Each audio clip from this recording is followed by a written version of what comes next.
up on CitrusTV News Live at 6, the victim of a beating at a New Hartford church has been released from the hospital. Chipotle on Marshall Street closed temporarily today, causing panic among students just in time for midterms week. And just in time for the holidays, Destiny USA is getting a new department store. CitrusTV News starts right now.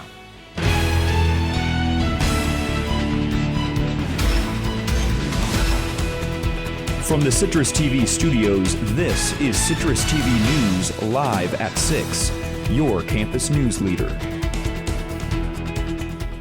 Hello and welcome to CitrusTV News Live at 6 for Monday, October 19th. I'm Topher Lane. And I'm Claire Moran. A New Hartford teen has been released from the hospital after a brutal beating by his own parents, and that's our top story tonight.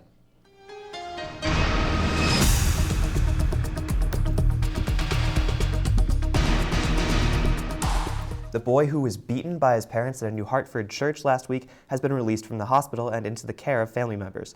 Deborah and Bruce Leonard have been charged with first-degree manslaughter for killing their son Lucas inside of the World of Life Church. Christopher Leonard survived the attack and is expected to testify against his parents in court on Wednesday.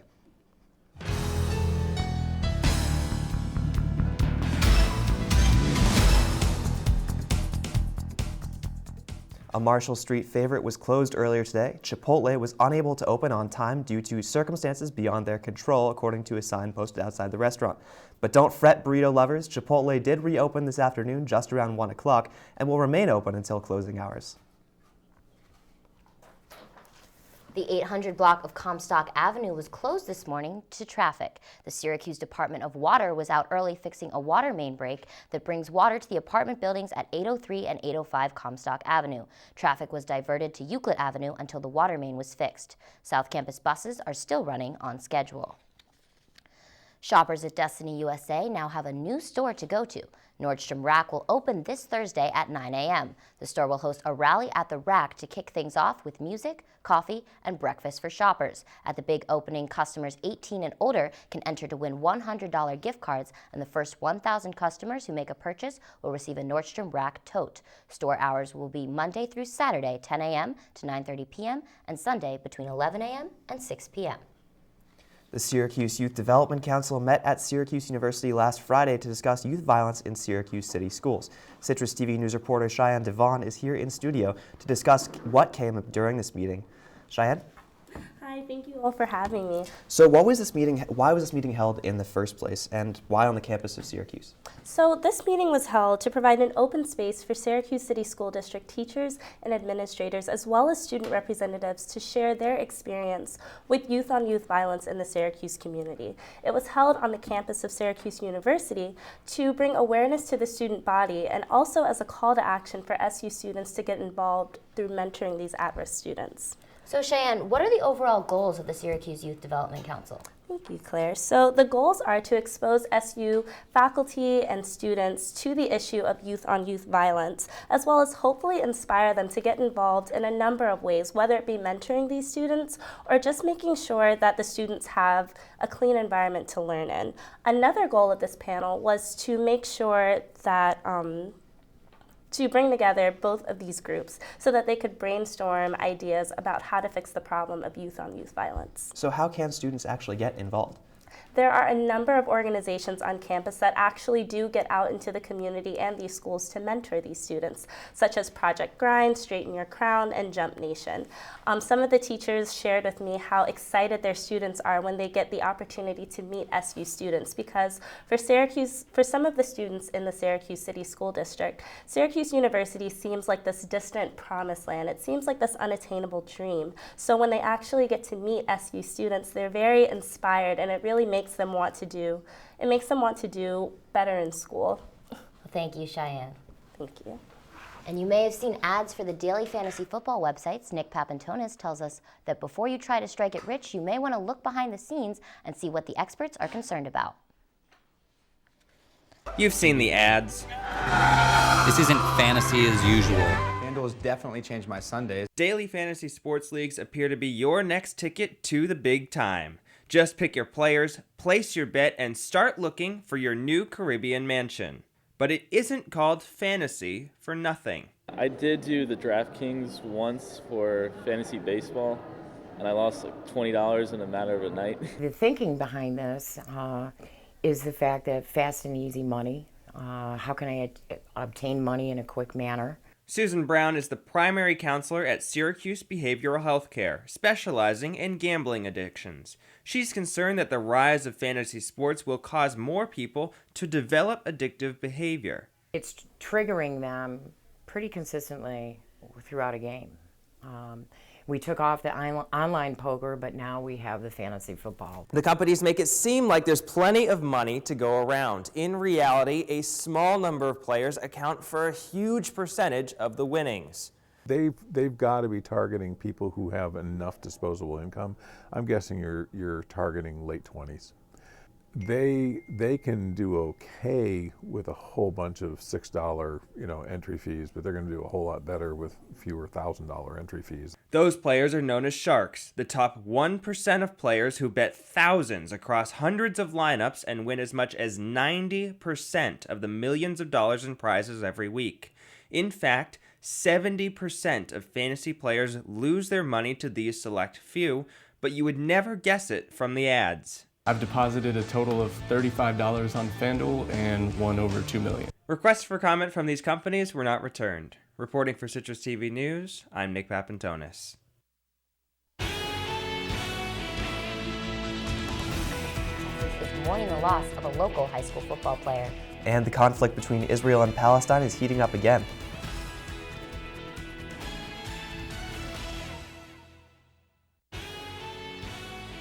Be right back. Thank you, dear. Well, you're very supple.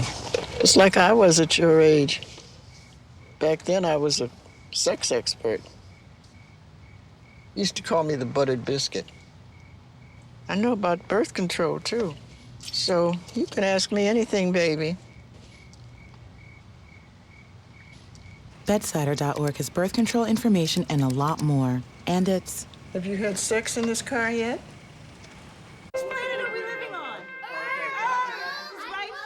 What do you think it would be like to teach? Chances are, you have no idea. Teachers today are breaking down obstacles, finding innovative ways to instill old lessons, proving that greatness can be found in everyday places, and that you don't need to be famous to be unforgettable. That's what it's like to teach.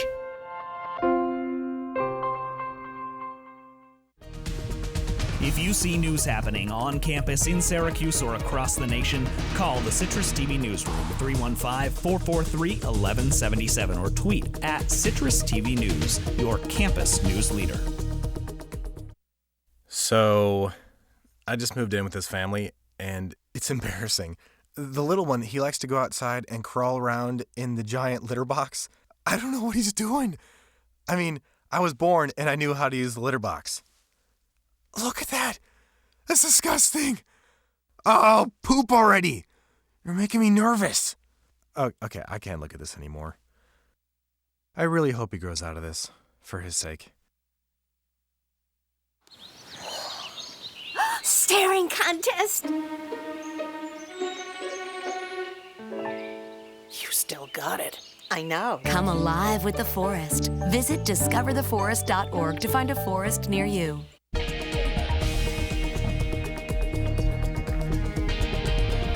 14-year-old boy who was arrested for bringing a homemade clock into his Texas school is visiting the White House today. Ahmed Muhammad will meet President Obama and accompany the president to astronomy night on the South Lawn. Muhammad has also been invited to tour the headquarters of Facebook, Twitter, Google, and Reddit. A community is mourning the loss of a young man in Texas. An Alto High School football player died after collapsing on the sidelines at his game over the weekend. After finishing a play, Cameron Matthews said he felt dizzy and then fell to the ground. The high school junior was transported to East Texas Medical Center, where doctors discovered that he had suffered an aneurysm during the game. The community held a vigil at the high school's football stadium on Sunday. This is the 6th high school football player to die in the United States this season. An entire family, including 3 young children and their parents, died yesterday after their SUV plunged into a suburban Phoenix lake. Authorities were called to Tempe Town Lake right after midnight when bystanders saw the family's vehicle go into the lake.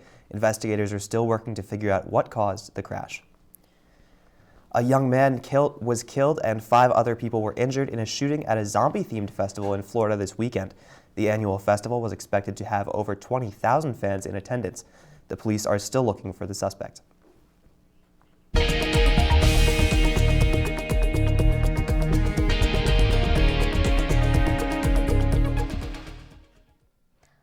A typhoon battering the Philippines has left 2 people dead and thousands without homes. Typhoon Kopu is moving over the islands at 74 miles per hour with gusts up to 150 miles per hour. The Office of Civil Defense says flash floods and mountain slides have left villagers trapped inside their homes awaiting rescue, but rescuers have had trouble reaching them because of high floodwaters. Kopu is the 12th storm to hit the Philippines this year. A U.S.-led airstrike killed the highest-ranking member of an affiliate of al-Qaeda on Sunday. The Pentagon says Sanafi al-Nusra was the leader of the Khorasan Group, a veteran al-Qaeda offshoot of jihadists that operates out of Syria. The U.S. Treasury named him a specially designated global terrorist. According to U.S. officials, Nusra was the 5th Khorasan killed in the past 4 months. An Israeli soldier has died as Palestinian-Israeli violence continues. As you can see from amateur video that aired on an Israeli news station, police say a gunman opened fire at a bus station in the city of Beersheba on Sunday. At least 11 people are wounded, including 2 police officers who are in critical condition. As a temporary fix, authorities say Israel built a 30-foot wall to act as a barrier from the Palestinian neighborhood of Jabal Mukbar, where recent violence has been flaring up. An airstrike carried out by Russian forces have killed 4 civilians in northern Syria. The Syrian Observatory for Human Rights, a human rights watchdog organization in the Middle East, says they believe the planes were targeting mourners at a funeral in the province of Homs. Officials say a village in this province was hit with over a dozen airstrikes on Sunday. The Syrian state news agency is reporting that troops have begun a ground offensive to seize new territory in northern Syria.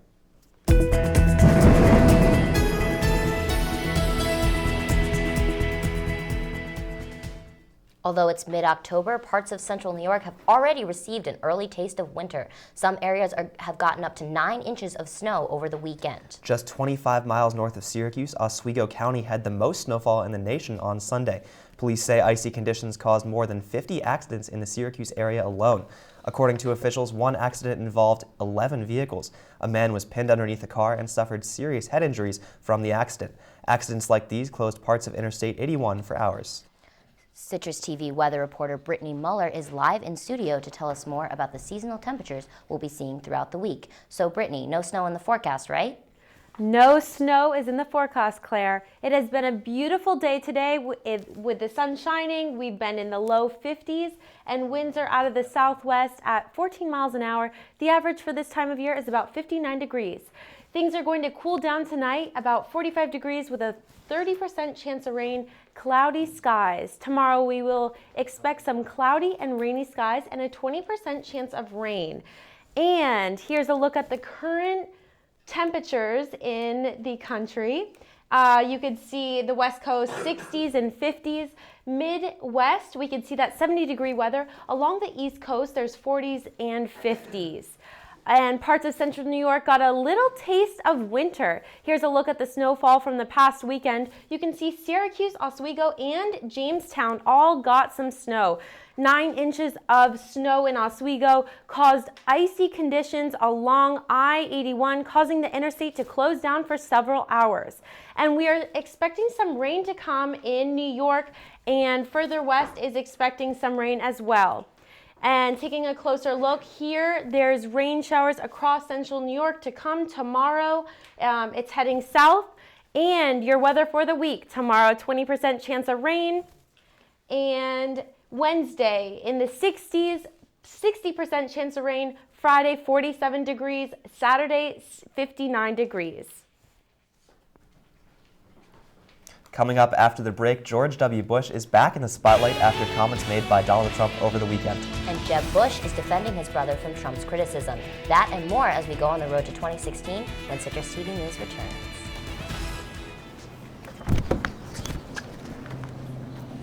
Here is my handle and here is my spout. When I get all steamed up, then I shout. Tip me over and pour me out. Oh. The smallest moments can have the biggest impact on a child's life. Cheers. Take time to be a dad today.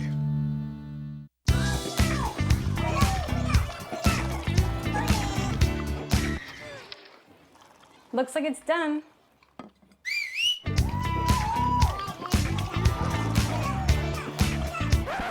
Don't let salmonella get funky with your chicken. On average, 1 in 6 Americans will get a foodborne illness this year. You can't see these microbes, but they might be there. So learn the right temperature to cook each type of meat. Keep your family safe at foodsafety.gov.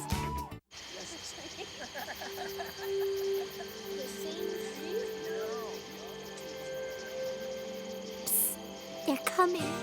Places, everybody. Light check. 1, 2, 1, 2. Everything looks good on our end. And lights. Come alive with the forest. Visit discovertheforest.org to find a forest near you.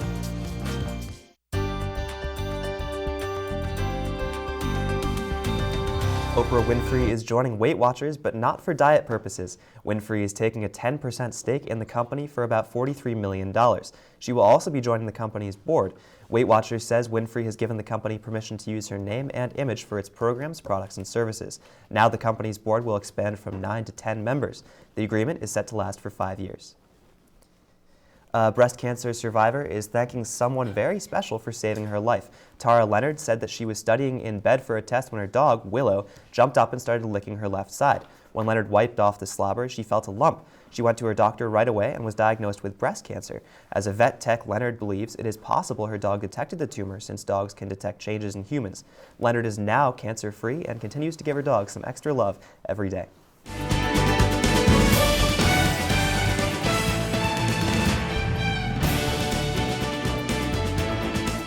Republican presidential hopeful Donald Trump has some fighting words for former President George W. Bush, and Jeb Bush is not happy about it.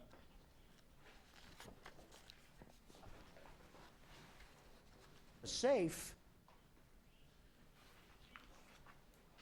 Over the weekend, Trump made some controversial comments about 9/11, saying that President Bush shared the blame for the attack on the World Trade Center. Jeb Bush responded defending his brother on Twitter, saying, quote, "How pathetic for Donald Trump to criticize the president for 9/11. We were attacked and my brother kept us safe." Donald Trump is the GOP's frontrunner, while Jeb Bush is polling at nearly a third of Trump's numbers.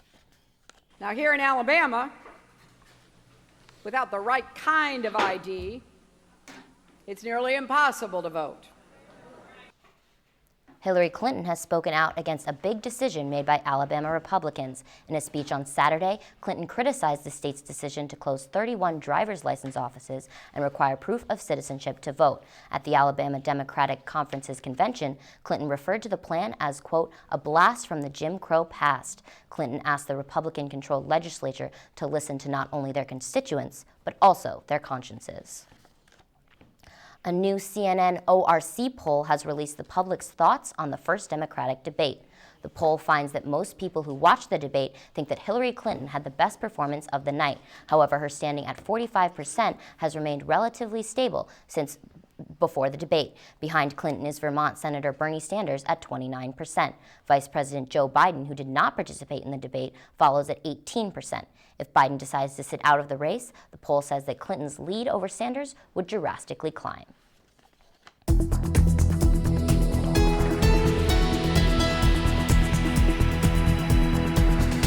After spending several days in a coma, former NBA star Lamar Odom is now breathing on his own. He was hospitalized last week after being found unconscious at a brothel in Nevada, where he had been for 3 days. Odom woke up late last week and was able to communicate with his ex-wife, Khloe Kardashian. Odom's former coach, among others, are supporting his recovery.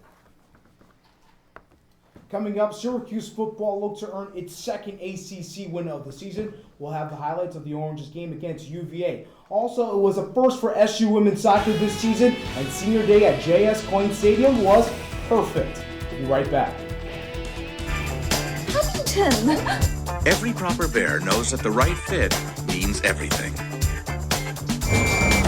Especially when it comes to car seats. Oh, really? I just did what any bear would do. So know for sure that your child is in the right car seat for their age and size. I like it. To learn more, visit safercar.gov/the right seat. Oh, hello there. Oh, where's that bear? Yeah, I can see. Really?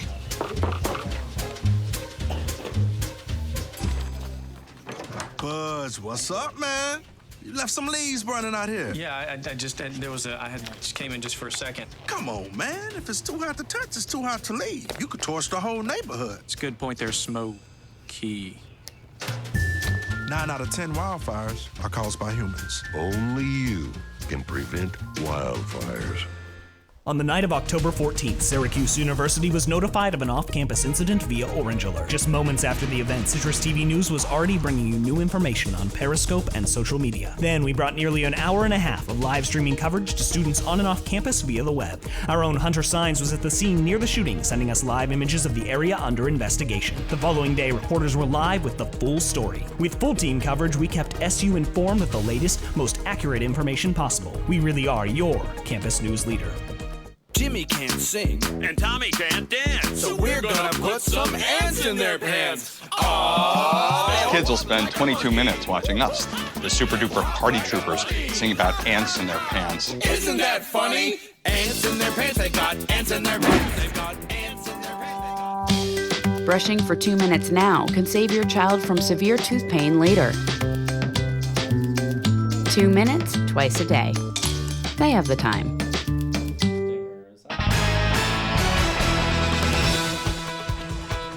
It was a big weekend for SU sports, and we begin on the gridiron. SU football to stop its 2-game slide in Charlottesville against a scrappy Virginia squad. Syracuse hasn't beaten Virginia in nearly 38 years. We start fourth quarter. SU looks to make a big stop on third down, but wait a second. A hanky comes out, a face mask penalty on Zaire Franklin, and Virginia would capitalize. Ian Fry hits a 25-yard field goal to force overtime, and we go over to the third session, and here is Cole Murphy trying to hit a 48-yarder. It goes wide right, and that gives Virginia a chance to capitalize. Jordan Ellis takes a 3-yard handoff into the end zone, and UVA defeats Syracuse 44-38, but it was all optimism after the game for the Syracuse players. So we came out just a lot of energy trying to take shots, and you know, in the second half, when you keep taking shots, sometimes you miss those tackles. Just got to do a better job wrapping up. I know I had one guy made a great play, kept his balance and everything. You know, just got to wrap up, drive your feet, and we'll definitely work on that in practice come Tuesday. I mean, we were moving the ball really well throughout the game. Just didn't capitalize points, but I'm just proud of the linemen and the running backs. They're running hard, and the receivers are making great plays. So. As the weather gets colder, it means basketball season is getting closer. But for 9 games this season, things will be different for the Orange. And Citrus TV Ariel Epstein has more from Men's Basketball Media Day. This scene look familiar? Well, one thing that won't be the same is the mastermind behind it all. Coach Boeheim will be suspended for 9 ACC games this upcoming season, pending his appeal. But it'll be difficult because you can't talk to the players. It's one thing to punish the coach, and that's okay. I mean, I get that, but then you punish the players because, I brought them all here. They want to listen to me. Yeah, it's a pretty harsh penalty. However, the team is still confident that even without Boeheim, assistant coach Mike Hopkins is ready for the job.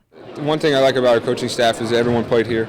Everyone has played under Boeheim. So, I mean, when you're able to turn to someone at good and bad times and other people that have been through it, and they can help you. I think it's going to be like any other time when Coach Boeheim's there because they believe in the same system. He has all the attributes. He's a personal guy. Players can approach him anytime. Reporting for Citrus TV, I'm Ariel Epstein. Thanks, Ariel. It was senior day at JS Coyne Stadium Sunday, and after a slow start to the game, number 1 SU field hockey looked to its veterans to pick him up against number 19 Princeton, I should say, and they would capitalize. Here we go. We start off in the first half. Nice goal over there by Jane Donio Ensko put Princeton up early, 1-0. But then later on, second half, tied at 1. Ruse Weirs puts one in the back of the net, and SU takes a 2-1 lead. That was with 18 minutes left, and later on, it's Ryan McCarthy for Princeton. The Tigers would tie the game right here, just 2 minutes left, and then SU's Laura Herf scores on a rebound. SU would win 3-1. After the game, Ange Bradley stressed how important the senior players were to the program. A Jess Jecko that was looking at Utica College in Syracuse, and I talked her into coming to Syracuse. That's pretty cool. Alyssa Manley really wasn't recruited by a whole lot of people, and seeing her play for her country is really, really special. And Emma Russell played for her country, and to have seen her grow and be the leader that she is here and lead our program in almost every offensive statistic you can imagine. Elsewhere, the SU women's soccer team had not won an ACC game all season. Heck, they haven't won many games this year at all, but Sunday provided a big opportunity to get a conference win against a struggling NC State team. We'll take a look at those highlights. Syracuse trying to get their 4th win of the year. And here we go on pink jerseys because of breast cancer awareness right there. There's a nice goal by Emma Ferenzi. SU up 1-0. Later on, it's Stephanie Skilton, assisted by Maddie Loizy. Puts it in, 2-0 SU, and then later on, SU puts the icing on the cake right here. Alex LaMontagne assists on an Ava Gordon goal in the 47th minute. SU wins its first ACC game of the season. Here's Coach Phil Wedden after the contest. That's happened to us a few times this year where we've conceded a goal early in the game and then you're chasing the game, and it's an uncomfortable position to be in. So I was very happy for us that we were able to score the goal and settle down into a little bit of a rhythm for the first half. We lost that rhythm a little bit about midway through the first half, and NC State had some good opportunities, and then we scored again, and we knew that we would have to score another one in the second half. So I'm glad that we did that again in the second half and came out strong. Thanks, Kevin. Coming up, what would your reaction be to your fiance last minute canceling your wedding? One bride in California turned what could have been a devastating day into something that helped others. Citrus TV will be right back. Wow, these are really good. You act surprised.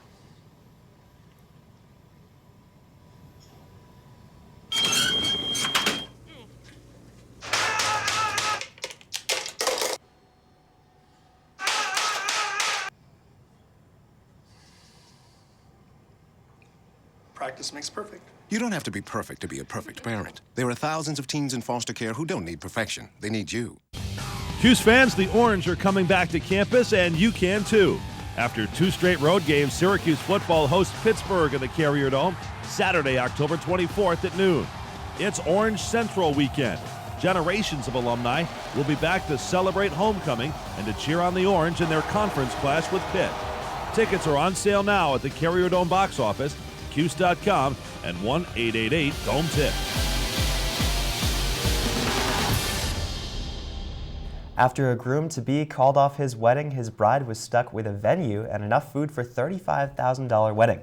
And what could have been a devastating day for the bride turned into an incredible opportunity for the homeless people in Sacramento. Quinn Duane decided that after her fiancé left her at the altar that she would give all of the food from her wedding to 90 homeless men, women, and children at the Citizen Hotel in Sacramento. All of the flowers in the banquet hall were donated to a local nursing home, and Duane's family called all the local homeless shelters to have people come for the free meal. Although the bride did not attend the dinner, her mother told reporters that she was grateful to donate everything and give back to her community.